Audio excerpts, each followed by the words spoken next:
Sir, sinabi mo nakita mo siya ng December 5? Yes, Your Honor. Hindi, December 2 siya nagka-procedure.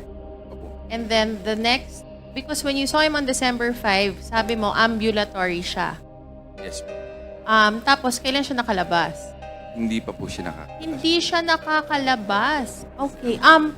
Is there a reason, would you know, sir, kung bakit hindi siya nakakalabas? On my opinion, ma'am, no? Opo. So baka po mayroon ng mga underlying medical condition. Baka po hindi pa siya nakiklear ng kanyang attending physician.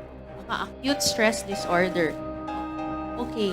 Mr. Chairman, sa mga nanonood, mga doktor, o dalawang knee surgery, MTL and PCL. After my surgery, bike na po ako kagad. Pinalakad na po ako ng doktor. Baka parang iniunsulto po natin yung mga doktor natin. Parang hindi po yan kapapaniwala, no?